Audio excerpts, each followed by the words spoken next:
The book of Lamentations. It's a unique book in the Old Testament that contains 5 poems from an anonymous author who survived and is now reflecting back on the Babylonian siege of Jerusalem and the destruction and the exile that followed. Remember the whole story from the book of 2 Kings. The fall of Jerusalem and the exile was the most horrendous catastrophe in Israel's history up to this point. So remember, God had promised Abraham the land. He'd given David victory to make Jerusalem Israel's capital. And from David came the royal line of kings. You had God's presence there in the temple, and that's where the priests maintained the rituals of Israel's worship. And after 500 years of all of this history, in the summer of 587 BC, the city fell to Babylon. It was all decimated and gone. And so the book of Lamentations is a memorial to the pain and confusion of the Israelites that followed this destruction.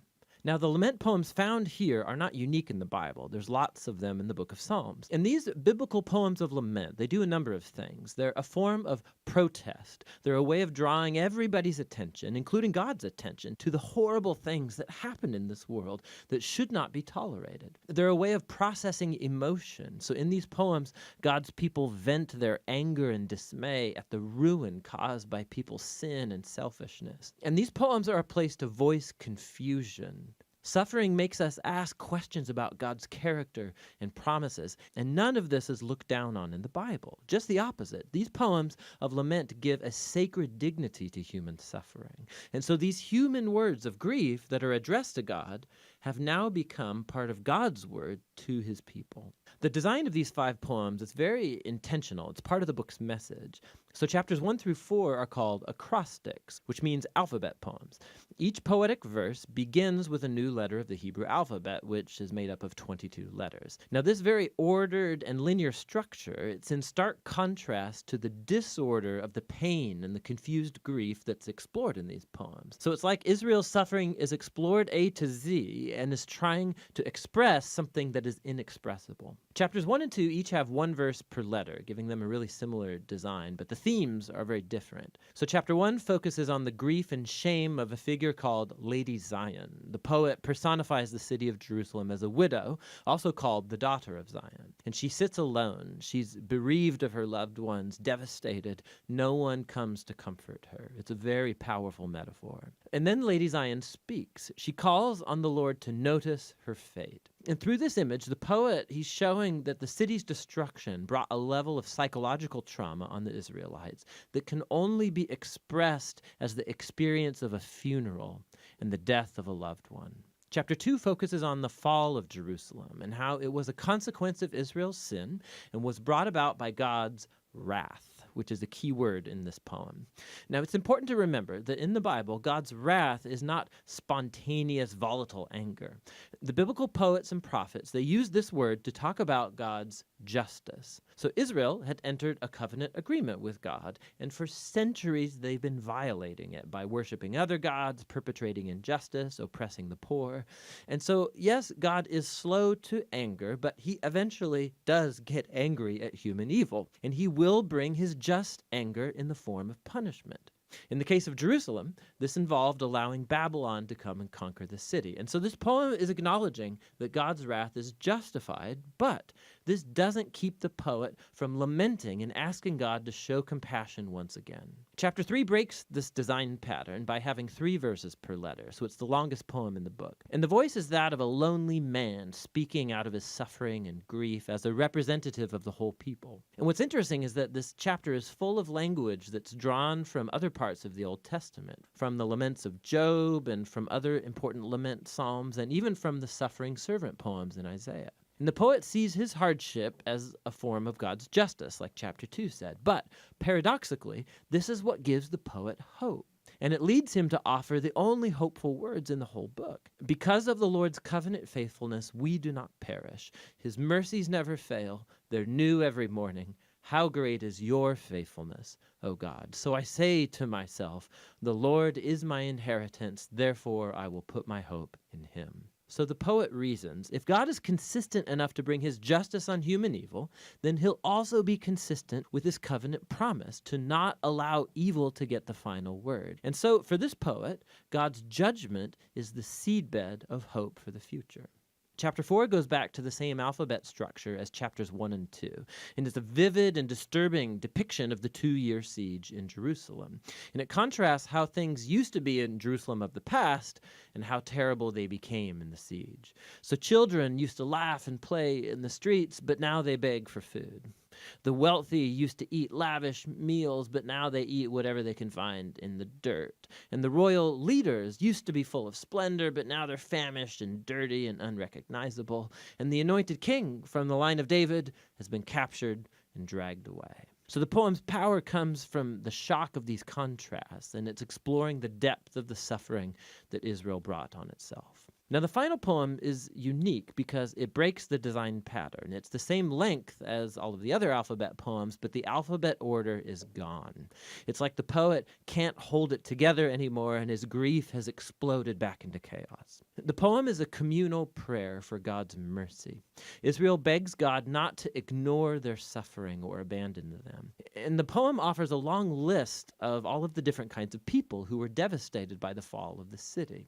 They ask God not to forget these people, and they lament on behalf of others, giving voice to their pain. Suffering in silence is just not a virtue in this book. God's people are not asked to deny their emotions, but voice their protest, to vent their feelings and pour it all out before God.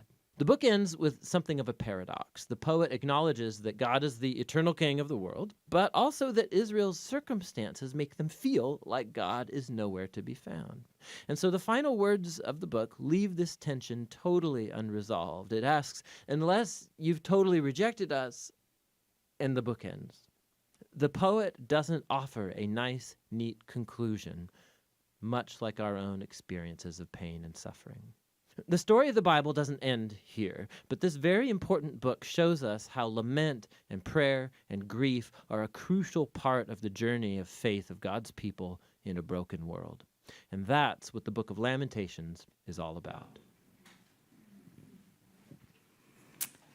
Another one. I think I picked these. That's the problem. I did this to myself.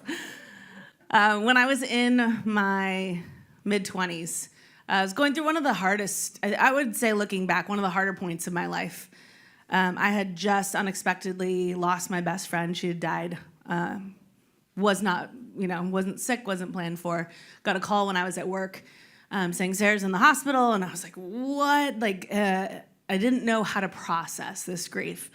I was in a weird space in my career because when I went to go become a teacher, they were begging people to be teachers. And then by the time I got my degree, there's no more jobs. And you're like, what are you talking about? I want to teach children. How are there not jobs for me? I was wandering. I was lost. I grew up in the church. I felt disillusioned by church. I felt disconnected from God. Didn't know what to do in that season. And so, like all good millennials, I got a tattoo. That's how we process. And I got Lamentations 3:29 on the inside of my wrist right here. Lamentations 3:29 says, "There may yet be hope." I did not feel it when I got it. I felt the tattoo. I just didn't feel the hope when I got it. I did not believe it, but I so desperately wanted to. Right? I wanted to believe that it was true that even in our darkest moments that we could still access and have hope. And while it is so beautiful that hope sits even in Lamentations and often in our lives, in the middle of the grief and in the sorrow, and it is so beautiful that hope can be a reminder for us of God's faithfulness when we feel lost or when we feel forsaken. And it is so beautiful that hope isn't offered as an antidote to our grief, but as part of the process of grieving. While all of that is so good and important and true, I think sometimes we become so focused on getting to the hope that we have completely skipped the process that drives us to hope, which is the lament. And we see examples of lament all throughout Scripture, right? King David, a man after God's own heart, He wept, he raged, he accused God of abandonment all throughout the Psalms. We see Jeremiah, he was called the weeping prophet. And Jeremiah was so undone by grief, he famously cursed the day that he was born. We see for 37 chapters, Job in ashes, tearing his robe, weeping and arguing with God over the sorrow and the suffering he was enduring. It says that Hannah wept so bitterly because of her infertility that the priests in the temple thought that she was drunk. Even Jesus himself lamented, right? We have this beautiful, famous story in John, also the most memorized Bible verse when I was a youth because it's 2 words. And in John 11, it says, now a man named Lazarus was sick. And he was from Bethany, the village of Mary and her sister Martha. And this Mary, whose brother Lazarus now lay sick, was the same one who poured perfume on the Lord and wiped his feet with her hair. And so the sisters sent word to Jesus. It says, Lord, the one you love is sick. So you see already this like deep connection that Jesus has to Lazarus, to Mary and Martha. It says that Jesus loved Lazarus. And so it's so wild to me that when he learns that Lazarus is sick, that he doesn't immediately go to him. It says that it took him 2 days, that 2 more days he stayed where he had been. And it's also really interesting to me that Jesus doesn't heal him from afar, because we just saw him do that 7 chapters before with the royal centurion's son. The centurion came to him and said, my son is sick. And Jesus said, go, like he is better, like your faith has healed him. And Jesus didn't even have to be with him. So it's wild that Jesus doesn't immediately go rush to his friend that he loved who was sick and laying dying, and he doesn't heal him. And we see in John 11, 32 to 35, it says, when Mary reached the place where Jesus was and saw him, she fell at his feet and said, Lord, if you had been here, my brother would not have died. When Jesus saw her weeping, and the Jews who had come along with her also weeping, it says he was deeply moved in spirit and troubled. Where have you laid him? He asked. Come and see, Lord, they replied. Jesus wept.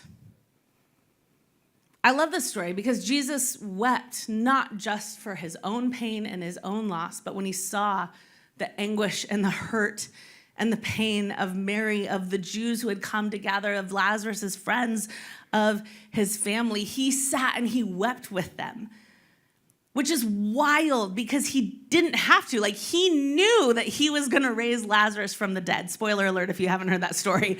He raises Lazarus from the dead. Like, he knew that was going to happen. He could have easily been like, guys, I'm here now. It's all going to be okay. But he doesn't do that. He does not skip over the lament. And that, like, if that doesn't make you stop and wonder, you're like, why? Like, if lament is something to be avoided, then why did even Jesus not avoid that depth of grief and that sorrow? Most of us, if we're honest, we do not lament. It is not something we're naturally really good at, which is why we need an entire book like Lamentations to show us how to do it. And that's really what Lamentations was for. It was kind of like a manual, a guide. It was written to teach the people of Israel how to lament, how to weep, how to mourn, how to feel like the full weight of their loss, the grief of their exile, the abandonment that they had felt by God, to feel like that fullness of their sorrow. And so Lamentations compiled gave them like a language for their pain. It gave them a ritual to process that pain, a container for their grief that like they didn't previously have. It gave Israel a way to collectively and individually process what was happening to them in a productive way. A spiritual discipline of grief. And lament was meant to be practiced, like all of our other spiritual disciplines, like Sabbath, like fasting, like prayer. Lament was to be practiced. It wasn't something you just did one time and then you're like, got that out of my system. Good, the grief is done. No, it was something that they would return to time and time again. And so this practice is something that the Jewish people do every single year. And they have an entire day dedicated to lament, to mourning, and to remembrance. It's called Tisha B'Av. And on Tisha B'Av, Jewish people around the world still gather, and they actually read the entire book of Lamentations aloud. It's fascinating. And as I was studying more about the book of Lamentations, I discovered that Tisha B'Av was actually this past week, which you're like, God is real if you needed proof. Like, that just doesn't happen. You guys, like, what are the chances that we're in the book of Lamentations and then God's like, Tisha B'Av? And I'm like, I don't know what that is, but it sounds good. Let me check it out. So Rabbi Devorah and Rabbi Ben, shout out to you, Emmanuel Synagogue. Thank you so much. I reached out and I was like, hey, listen, I'm not Jewish, but I'm writing a talk on Lamentations and I would really love to participate. And she was like, let me tell you all the reasons you should not come to Tisha B'Av. It is sad. We chant, we wail. And I was like, count me in. Sounds awesome. Free therapy, as I like to call it. So I got to go to Tisha B'Av and I got to sit on the ground, which was so comfortable. And I got to sit on the ground and listen to them not read the book of Lamentations, but actually sing it, to chant it. And they were like, do you want to read? I was like, oh, wow, okay, this is real participatory. I was not expecting that. It, like, the tables were turned. You know when I, like, call you guys out and I make somebody come up and do a thing, and then I was like, that's how it feels. Oh, man, that's not great. But I'm not going to stop doing it. So they're like, would you like to sing? And then Rabbi Devorah started like feeding me the lines. You know, when you don't know the song, you're like, bless the Lord. And she was like doing it in Hebrew. And I'm like, oh God, you have so much faith in my ability to pick this up. And so I sat and I tried and I got to participate. And Rabbi Devorah, at one point, she stopped and she talked about how Lamentations was a way to process personal grief, but also like collective trauma. It was their day as a people set aside to not feel like they had to make things okay.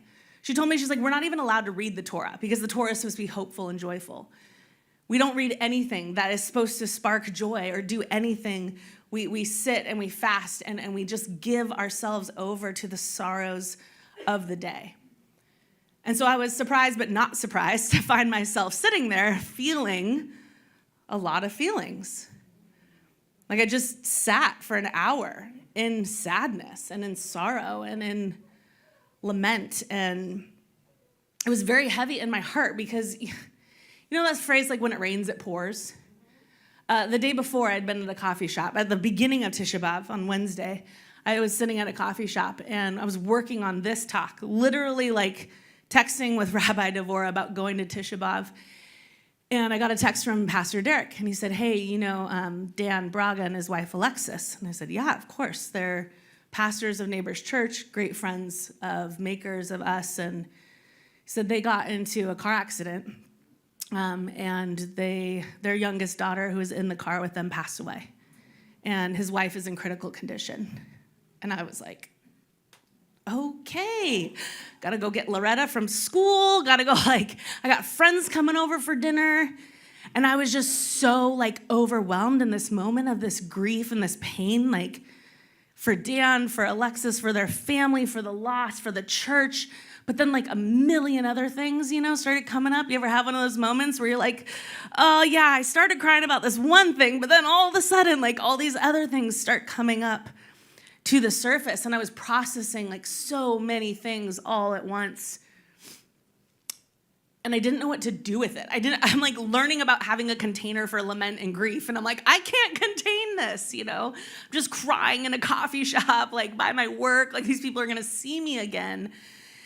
And I felt like just this overwhelming sense of like, I just need to feel this.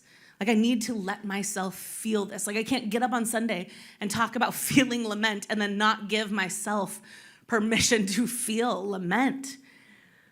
And so as I started to feel like it, I started to really feel, and you're like, oh no, like I just gotta, and you have that urge to like push it back down and to like wipe it away and not do a thing. And, but I knew like if I didn't take this opportunity to allow myself to experience this thing I was gonna be talking about, I was gonna miss something. And so I'm sitting in the coffee shop, just letting it all kind of bubble up to the surface. And I like to call it like the stub toe effect. When I was living in South Park, I was moving, and this was kind of right after Sarah had died, and I moved my couch, and I like stubbed my toe on the couch, and I thought the world was ending. I was like screaming and crying, and my roommate was like, "Did your toe break off?" And I was like, "No, like Sarah died," and it was all the pain that I had been holding and carrying. And all it took was to like stub my toe to give me permission to like feel all the feelings, right? We have those moments where it's like the straw that breaks the camel of grief's back and allows us to fully look at and experience and sense like the weight of what we have been carrying and like the pain that we haven't even been able to name.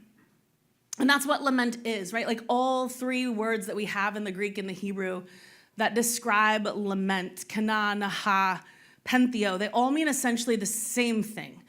It is a very active, embodied, outwardly expressive grief and sorrow.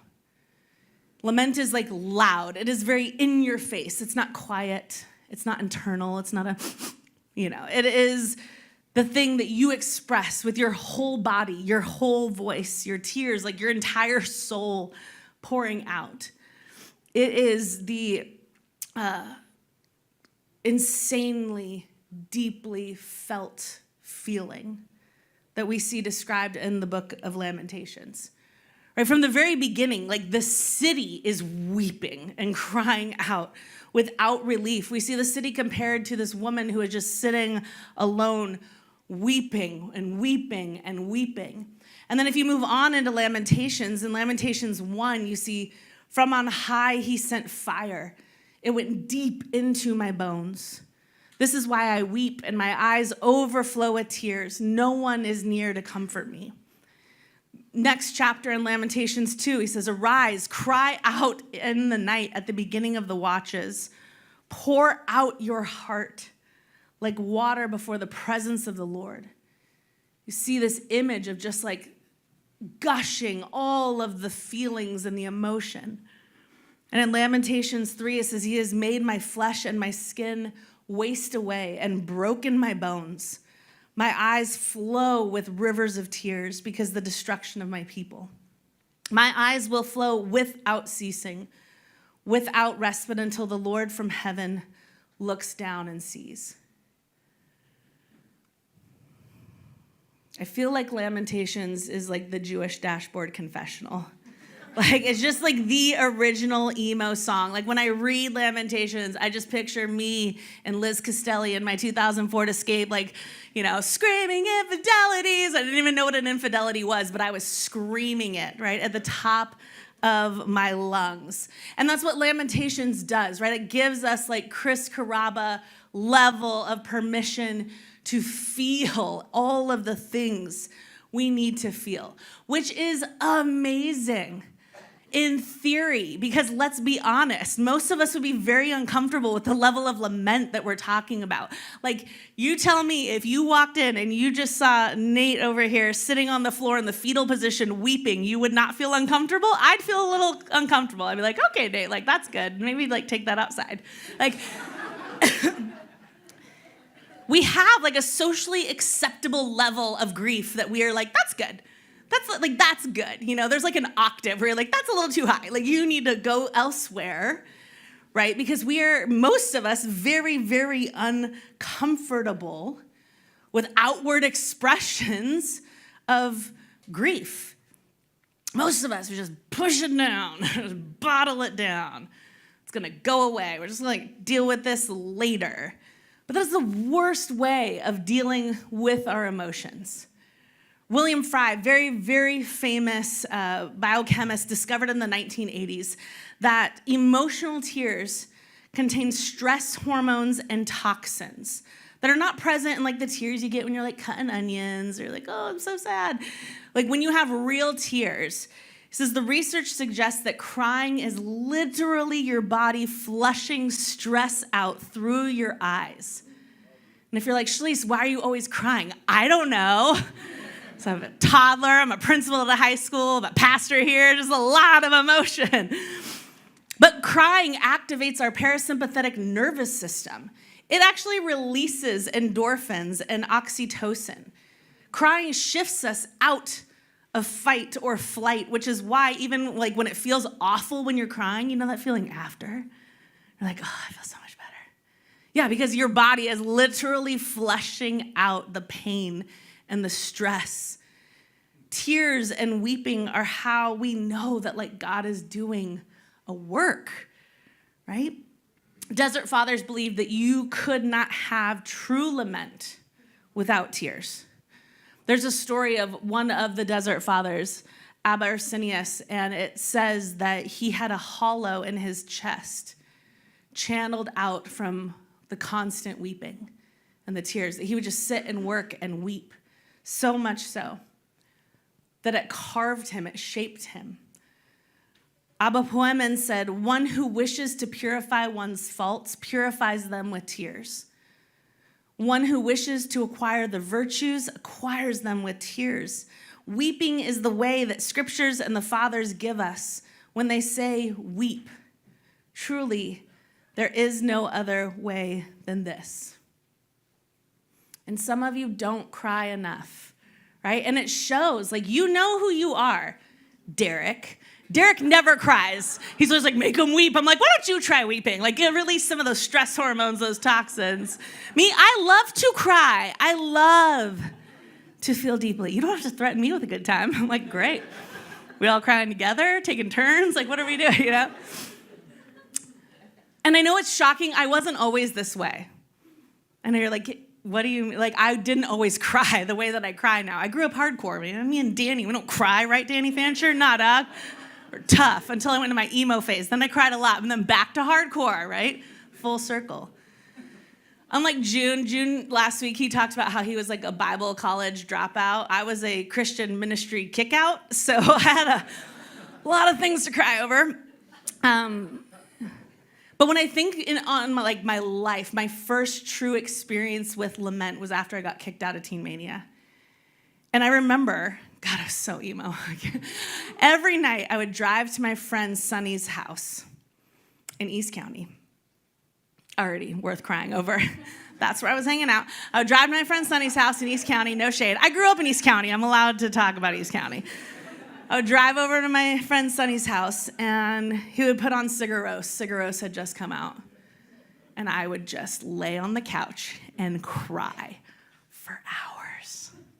Some of the best nights of my life. My whole life was falling apart. I had lost everything. I had lost my ministry. I had no direction in life. I had to tell my parents these horrible things I had done. I lost all my friends. My life was absolutely falling apart. But I let it.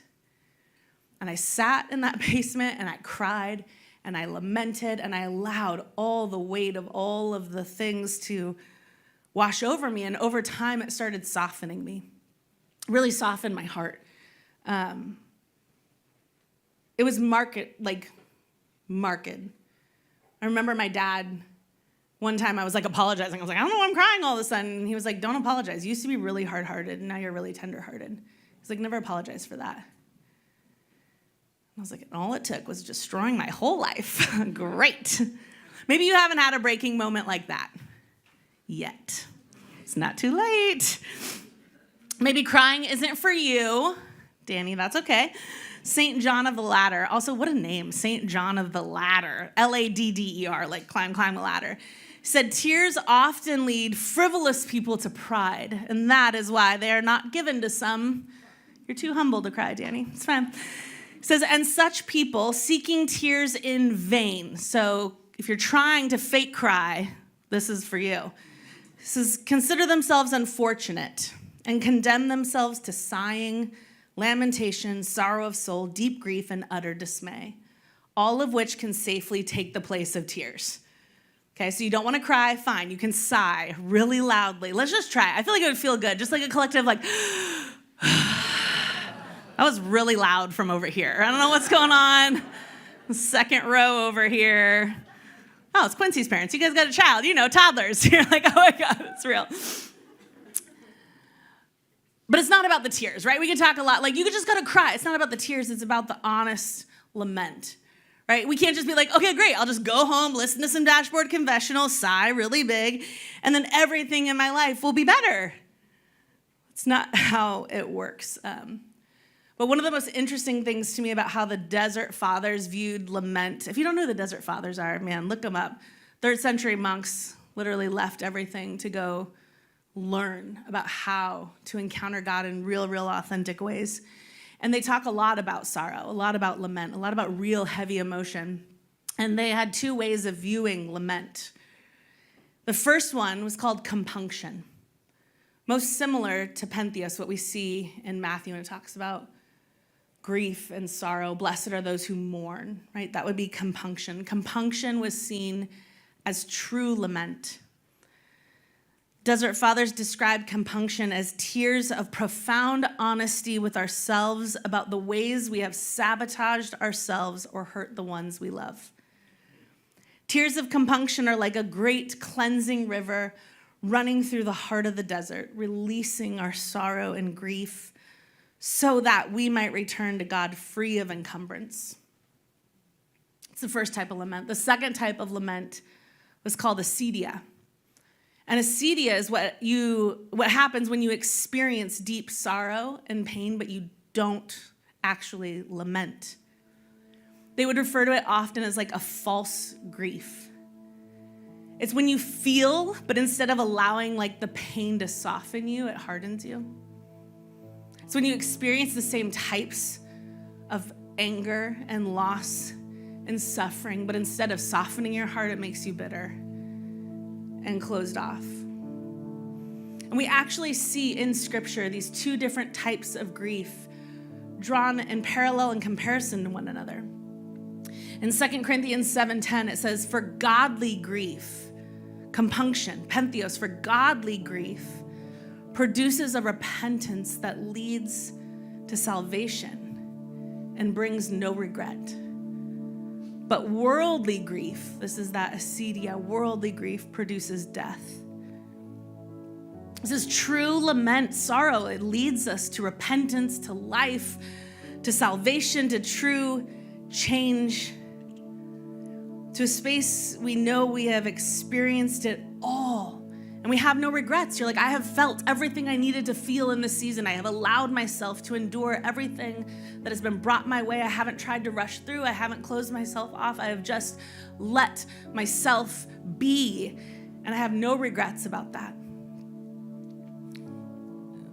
But acedia, it has the appearance of lament without its cleansing power. And it doesn't produce anything within us. It just says that it produces death. I think often we settle for this worldly type of lament, this acedia, right? We numb ourselves. We do. We turn our hearts off to the pain in us, to the pain around us. We become jaded. We become hardened, maybe in hopes of like dulling the pain or numbing it a little bit, maybe in the hopes that like eventually it will go away, right? And I get why that feels so tempting. Because like to feel the full weight of our own sin and brokenness, and to feel the full weight, the crushing weight of the sin and the brokenness of our world, man, that is such a hard place to live. That is such a vulnerable and a tender place to dwell. And yet it is in that place that God meets us. Christian theologian John Chrysavigus writes a lot about the Desert Fathers. He says, our hearts are the dwelling places of God, yet all of them are made of fragile glass. Tears signify the fragility of the heart. They expose the brokenness and vulnerability of the soul. They allow for clearer vision in the world of the heart. Tears open up the festering wound. And ironically, the desert elders would say, miraculously, God enters through this very wound. God enters the open wound, the shattered window of our heart, and brings healing to the soul and the world. Not in order to merely comfort, but rather to identify completely with us in an act of infinite compassion. I think the Desert Fathers understood something that a lot of us have forgotten, which is that the closed off, defensive, hardened heart, when we do that, we're not just closing it off to those things, we're closing it off to God. When we harden those parts of us and we shut down, God can't get through to those parts of us. And so lament, this mourning, this grief, it is the mechanism by which God gets in past all of the performativeness, right? Past all the pretending like everything's fine, it's all good. He's like, okay, let's get past that. Like past my need to be seen in a good light. He's like, okay, let's get past that. Past all of our needs to have and to hold it all together. And when we allow God into our hearts, through our wounds, through our grief, I feel like those are the moments when I most encounter the divine. It is in the hardest moments of my life when I have seen God the clearest.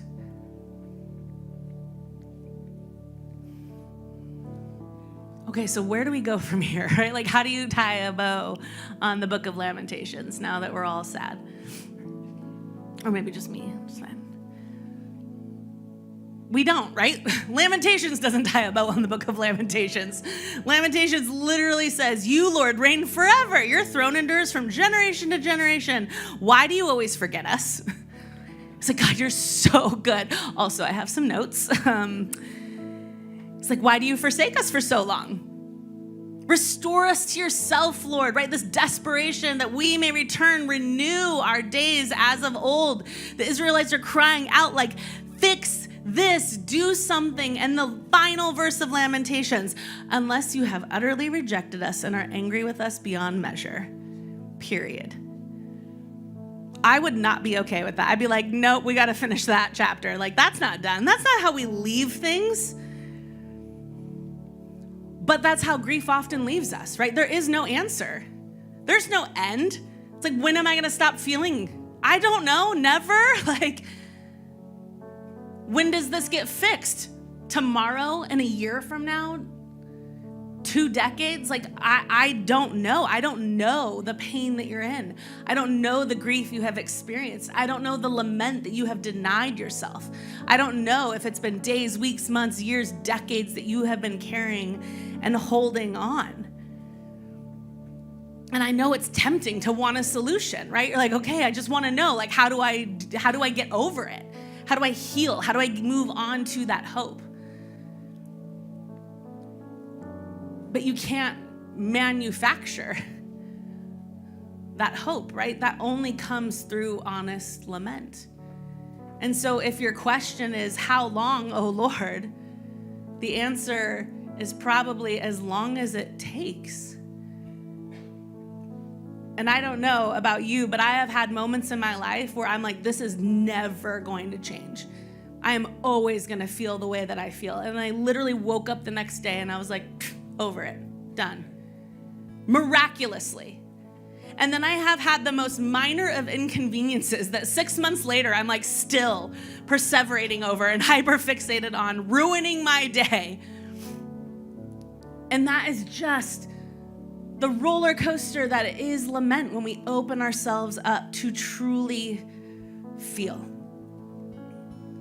But what we get to do today and every year is to practice, right? We get to practice lament. And so I want to end just really briefly with just a practice. And I want you to close your eyes. And I just want you, part of, I think, practicing lament is not trying to manufacture. I think sometimes we have an order of priority of what deserves our attention. And so if you were like, Chalese, I want you to think about the thing that grieves you the most, I would have a ranked order for you in my life of the things that are causing me pain. And what I have discovered through a lot of years of therapy and a lot of years of trusting God is that rarely is my order the correct order. And sometimes it's that thing that I don't even acknowledge or recognize that is keeping me hardened the most. And so if you would just sit for a minute, and I want you to not try and manufacture, not have a list, but just ask God to show you one thing, to just bring one thing to mind to lament. It could be a relationship that ended. It could be a death you experienced. It could be an opportunity that was lost. It could be something small that you wanted to say and you didn't, or something you said that you shouldn't have. It could be the way that you were parented. It could be as simple as they discontinued a food that you love that reminds you of something. It could be the pain in the world. It could be our collective brokenness. It could be big. It could be small. Whatever that thing is, I want you to just imagine. Just imagine like the Desert Fathers, and they talk about like breaking open our hearts, and just imagine you're holding your heart in your hands. Imagine it like a fragile glass, and imagine that grief just sitting cradled in that space.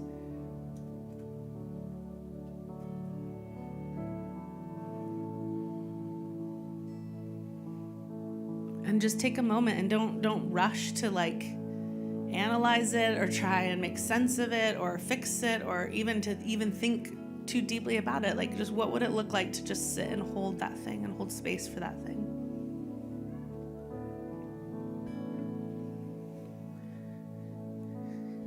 As we sing this next song, I want to invite you to just let God speak to that thing.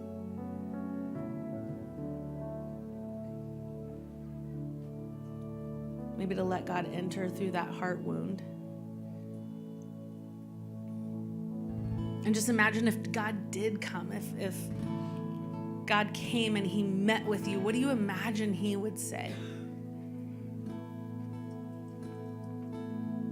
Maybe he doesn't say anything at all. Maybe he just weeps alongside you. Maybe he just sits with you as you lament and you process.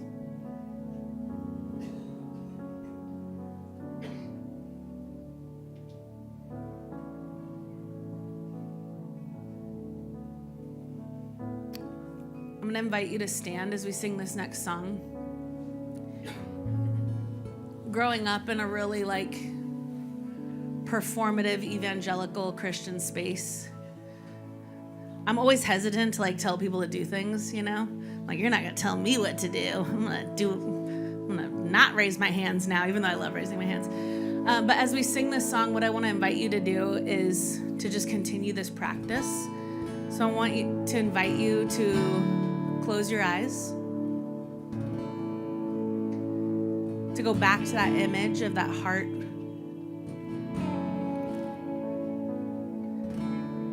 And if expressiveness is not something you're used to, then this will be a really big first step. But I just want you, if you feel comfortable, no pressure, but to just kind of hold your hands out in front of you.